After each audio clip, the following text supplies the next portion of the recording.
Alas 12 pa lang ng gabi. Arang-narang na kami. Iniba na nga namin na set up, binago na. Inarap pa rin kami. Urupan kasi, hila-hilera. Hindi sa Bumalik, mas naman yan. Ano na talaga? Anong naging dahilan ba't kailangan halangin yung mga ganun? Tanong nga po namin, gusto lang naman po namin ilabas yung nasa loob namin. Wala Kaya naman nga. po kami ibang ginagawa. Ha? So marami ko pala itong mga kasama natin. Sila ba yung nagpapa namin doon? Narang para sila. Kung sa oras na ito, may mga tao sa may... Kalahati pa po doon ni Ami. O, kalahati doon, mga galing pang Batangas na siyempre, Duterte itong mga to dahil kung libiste ito eh. So nagpapadami pa itong mga to. Asa ba ang ban natin? Pero nakita kayo niya sa Ano plano? Sino may ako sa ikaw? Ikaw din, no? Oo, si Kanika. Kaya nga. Di ba natandaan ko pa pangalan mo? Lipat tayo rito mamaya. Dito may programa siguro tayo. May programa pa rin po. Oo. Paalam mo na kay Tony Santo Adjusan. Sabi niyo po, pati si Kap Marlo. Ito kasi spokesperson namin ngayon pansamantala. Itong oras na ito, pero maya-maya konti baka magbago rin. Pero kilala kasi matagal na kasama yung mga yan. Oo, tama ni Bakla yan. Hindi, sa mga liwasan yan, yung di ba nag-ano rin kami doon, sumama kami sa... Lagi kami makakapunta rito!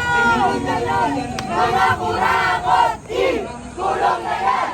Mga kurakot, kulong na yan! Mga kurakot, kulong na yan!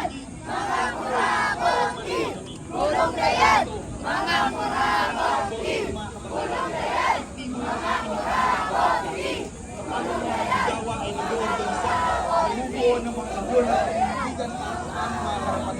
Kami hinatakot, hinaharang, kami natatahimik. Ang ugat ng mga problema ito ay isang sistema ng politika na pinag-aapihan ng mga pamilya ang tunay na representasyon ng mga manggagawa, kabataan at ordinaryong kababayan. Ang pondong dapat sana representasyon ng palipunan sa buksay at ilan. Kaya na ang hamon sa mga kabataan at manggagawa. Lahat ng namin So ito yung mga taga Batangas, mga kababayan. sapagkat ang organisado manggagawa ay kanya-kanya maliit Ito yung mga kasama ni lumaban sa katiwalian ng pagsasamantala. Pinatunayan ng kasaysayan maging sa ating bansa na may magagawa at sama-sama ng pagkilos. Dito takot na takot ang mga mapang-abuso. Sinasabi ang kabataan ng pag-asa ng bayan. Ito yung mga kasama ni Congressman Leandro Libeste. Dapat tumulong kami sa paghubog ng Ito yung mga kasama ni ito ang ating nakita. Congressman Libeste. Ang lumikha ng lipunang tunay na malaya, pinaghaharian ng pag-ibig at may kapayapang nakabatay sa hustisya. Mabuhay na sabay ng patuloy ng malawak. Mga kasama, ako si lumalabag sa karapatang pagtao. Dahil alam nyo ba, yung pinaglaban ng lahat ng mga grupo ng mga manggagawa simula nung 19 Congress na dagdag sahod na umabot na at pumasa na sa House of Representatives 200 piso, sa Senado 100 piso. Alam nyo kung sinong nagharang, hinarang si Bongbong Marcos na magnanakaw? At hindi lang yun. Alam nyo kung sinong humarang sa security of tenure law noon pang 2017, 2018, 2019, hinarang ni Rodrigo Duterte na siyang sangkot din sa flood control scandal simula pa nung panahon ng kanyang termino, kung saan si Vizcaya ay creation mismo ng rehimen ni Duterte. Kaya habang sinisingil natin ang mga kurap, wag lang natin silang singilin sa korupsyon, singilin natin sila sa kahirapan. At syempre singilin din natin sila sa korupsyon. At ako'y isang leader manggagawa. Mahalaga sa isang leader manggagawa na pag-usapan ang kontraktualisasyon at ang sahod. Ngunit sasabihin ko sa inyo, bilang isang leader manggagawa, mahalaga rin para sa manggagawa na makita na si Marcos mismo ang makulong dahil sa korupsyon. Mahalaga rin sa manggagawa ang makita na si Sara Duterte ay ma-impeach. Lahat ng sangkot! Lahat ng sangkot! Mabuhay ang taong bayang lumalaban!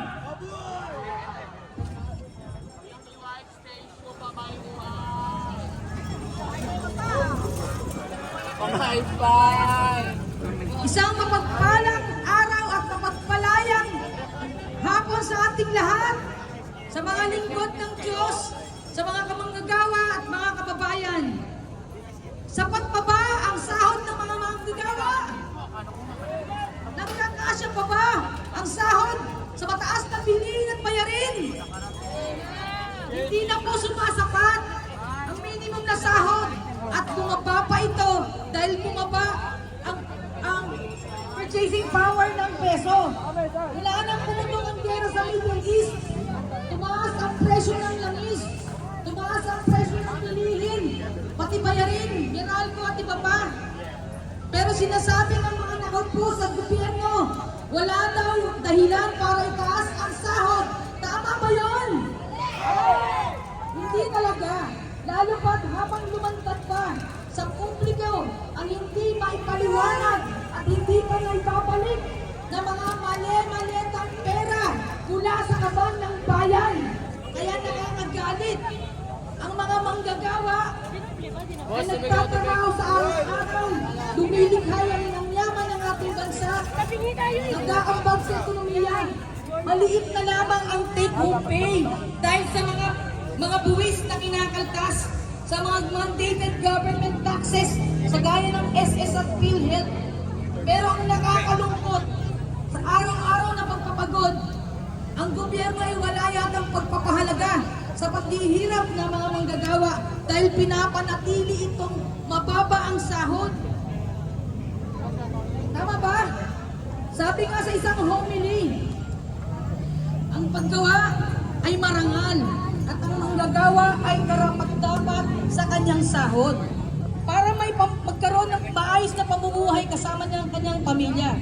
Sa pagpasok ng mga AI, automation, digitalization, tumaas ang produktibidad ng mga manggagawa. Bumilis ang paggawa ng mga produkto. Nagtanggalan ng mga manggagawa.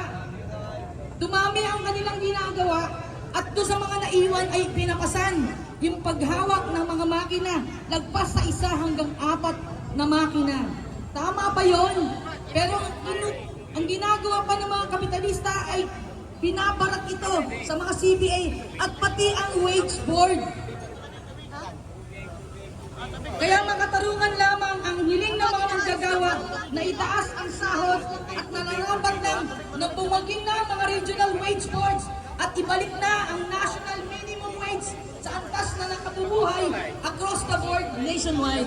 Kaya ang ating panawagan, 1,200 living wage nationwide. Regional wage board, buwagin na. Lahat ng sangkot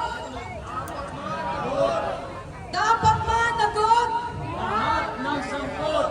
Sahod itaas. Maraming salamat po. Grabe! Mabagal ang sahod at kontraktual pa. Kaya nahirap ang buhay ng maraming manggagawa.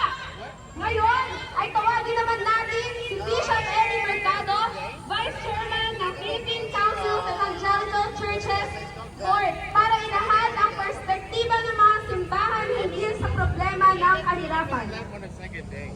Yeah, right. It's crazy. So me staying 3 days is too much, right?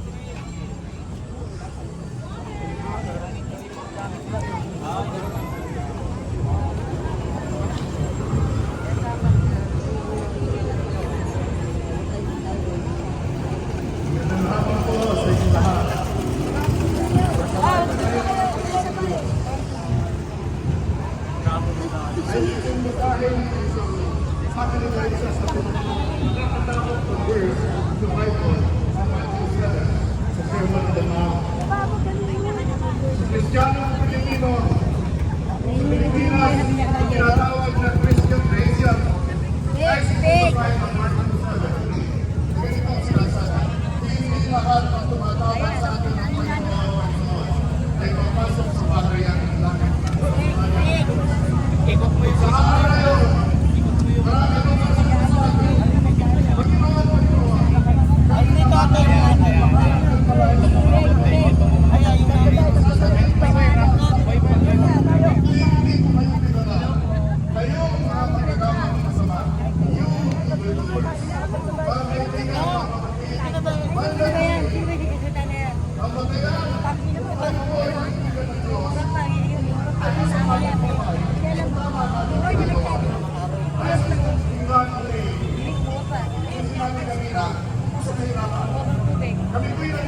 corruption causes poverty. Nang pagkukulong at nagkakaroon ng kahirapan. Imagine dito, kung ano magagawa ng sa Panginoon, maraming paaralan sa pwede nga ng tayo, maraming estudyante ang pwede pumunta, maraming ang healthcare ay napapaganda. Ang investors ay nagkakaroon at wala ng pangalaman. Siguro ito hindi mangyayari. Maraming Pilipinong sinutulong, hindi raos isa, nangihina, mamamatay. Because ultimately, ang corruption ay mamamatay. Ang corruption na kaibigan mga kapatid ay pumapatay din ng pag-asa. Pero isang dating general, Panginoon